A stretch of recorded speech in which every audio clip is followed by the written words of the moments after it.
Price the Lord. Hallelujah. യേശുവേ നന്ദി, യേശുവേ ആരാധന. പ്രിയമുള്ളവരെ, ഈ പ്രഭാതത്തിൽ നമ്മൾ ധ്യാനിക്കുന്നു, പ്രാർത്ഥിക്കുന്നു. പ്രത്യേകിച്ച് വിജയം നൽകുന്ന കർത്താവ് നമ്മുടെ കൂടെയുണ്ടെന്നുള്ള ബോധ്യത്തോടു കൂടി ഈ ദിവസത്തെ എല്ലാ പ്രവൃത്തികളും ദൈവത്തോടു കൂടെ അനുഗ്രഹം ഭാവിക്കുവാൻ ദൈവം നമ്മെ സഹായിക്കട്ടെ.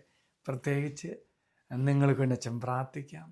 ഈ പ്രഭാതത്തിൽ തന്നെ നേരത്തെ ഉണർന്ന് വചനം ശ്രവിക്കുന്ന എല്ലാ മക്കളെയും കർത്താവ് അനുഗ്രഹിക്കട്ടെ എന്ന് അച്ഛൻ പ്രാർത്ഥിക്കാം കേട്ടോ.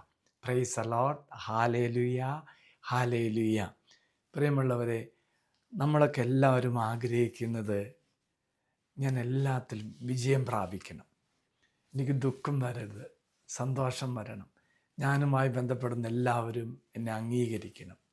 പ്രിയമുള്ള സഹോദരി സഹോദരന്മാരെ, എങ്കിൽ ഇന്ന് അച്ഛൻ നിങ്ങളുമായി പങ്കുവയ്ക്കുന്നത് പ്രഭാഷകൻ്റെ പുസ്തകം 10-ാം അധ്യായം 5-ാം വാക്യത്തിൽ മനുഷ്യൻ്റെ വിജയം ദൈവത്തിൻ്റെ കർത്താവിൻ്റെ കരങ്ങളാണ്. Praise the Lord. ഹല്ലേലൂയ.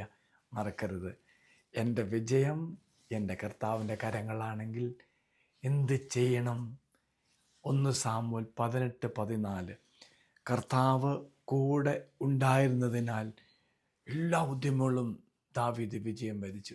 ഈ 2 വചനം ചേർത്ത് വയ്ക്കുമ്പോൾ പ്രിയമുള്ളവരെ, എൻ്റെ വിജയം, എൻ്റെ നന്മ എല്ലാം ദൈവത്തിൻ്റെ കരങ്ങളിലാണ്. ആ ദൈവം തരും നമുക്ക്. അപ്പോൾ എന്ത് ചെയ്യണം? ദൈവത്തിൻ്റെ കരങ്ങളിൽ നിന്നും ആ വിജയം നമ്മൾ അങ്ങ് വാങ്ങിക്കണം. അപ്പോൾ ദൈവം കൂടെ ഉണ്ടെങ്കിൽ എന്തു ചെയ്യും? നമുക്ക് ദൈവം എല്ലാം തരും. അപ്പോൾ ദൈവം കൂടെ ഉണ്ടെങ്കിൽ പിന്നെ പരാജയം സംഭവിക്കത്തില്ല. അതുകൊണ്ട് ദാവീദ് രാജാവിനെ കുറിച്ച് പറയുന്നത്, ദൈവം കൂടെ ഉണ്ടായിരുന്നതിനാൽ എല്ലാ കാര്യങ്ങളും ദാവീദ് വിജയം വരിച്ചു. പ്രിയമുള്ളവരെ, നമ്മുടെ ജീവിതത്തെ സമർപ്പിക്കാം. സാമ്പത്തിക ബുദ്ധിമുട്ടോ അല്ലെങ്കിൽ രോഗപീഠകളോ, അല്ലെങ്കിൽ നമ്മുടെ മക്കളിൽ പരീക്ഷ ഉണ്ടാകാം, അല്ലെങ്കിൽ വചനം ശ്രദ്ധിക്കുന്ന മക്കൾ ഏതെങ്കിലും പരീക്ഷ ഉണ്ടാകാം, ഒരിക്കലോ ഒരുപക്ഷെ വിദേശത്ത് പോകാൻ ആഗ്രഹിച്ചാകാം. ഏതെല്ലാം തരത്തിൽ ഇന്ന് നിൻ്റെ വ്യക്തിപരമായ ജീവിതത്തിൽ വിജയം നേടണം, കർത്താവ് തൊടണം. എന്താവശ്യമായിക്കോട്ടെ, ഏത് നിയോഗമായിക്കോട്ടെ, എന്തൊക്കെ വെച്ചോ നീ പ്രാർത്ഥിക്കുന്നോ, വിശ്വസിക്കുക. തമ്പുരാനോട് കൂടെയാകുമ്പോൾ തമ്പുരാൻ നിനക്ക് വിജയം തരും. എങ്കിൽ പ്രിയമുള്ളവരെ, ദാവീദ് എല്ലാ കാര്യങ്ങളും വിജയിച്ചുവെങ്കിൽ നമ്മുടെ ജീവിതത്തിലും ഈ വിജയം നമുക്ക് കർത്താവ് തരും. സ്വാഭാവികമായിട്ട് ദാവീദ് പാപം ചെയ്തില്ലേ? നമ്മളും പാപം ചെയ്യും. പക്ഷേ ആ ഒരു കുറ്റബോധമൊന്നും വേണ്ട. ഒന്ന് മാത്രം ചിന്തിക്കുക. എന്താണെന്നറിയാമോ?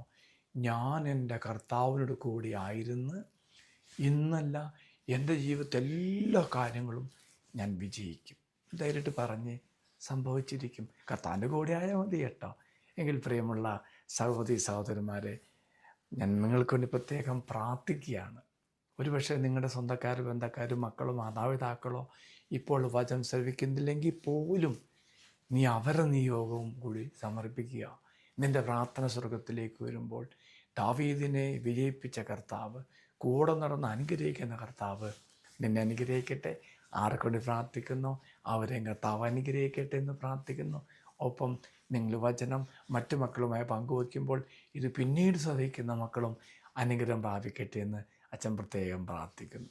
കർത്താവായ ദൈവമേ, ഈ ശുശ്രൂഷയെ പങ്കെടുത്ത് പ്രാർത്ഥിക്കുന്ന എല്ലാവരും കർത്താവ് അനുഗ്രഹിക്കട്ടെ.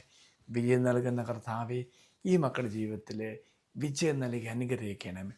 അങ്ങനെ മഹത്വപ്പെടുത്താൻ തക്ക തരത്തിൽ ഒരു പ്രവൃത്തി ഈ മക്കൾ കാണുവാൻ ഇടവരുത്തണമേ. അമ്മേ മാതാവേ, ഞങ്ങൾക്ക് വേണ്ടി മാധ്യസ്ഥം പ്രാർത്ഥിക്കണമേ. നമ്മുടെ കർത്താവായ ഈശോ മിശിഹായുടെ കൃപയും പിതാവായ ദൈവത്തിൻ്റെ സ്നേഹവും പരിശുദ്ധാത്മാവിൻ്റെ സഹവാസവും നാം എല്ലാവരോടും കൂടെ ഉണ്ടായിരിക്കട്ടെ, ഇപ്പോഴും എപ്പോഴും എന്നേക്കും. ആമേൻ. ഒരു നല്ല ദിവസം ആശംസിക്കുന്നു. കർത്താവ് എല്ലാവരെയും അനുഗ്രഹിക്കട്ടെ. Price the Lord.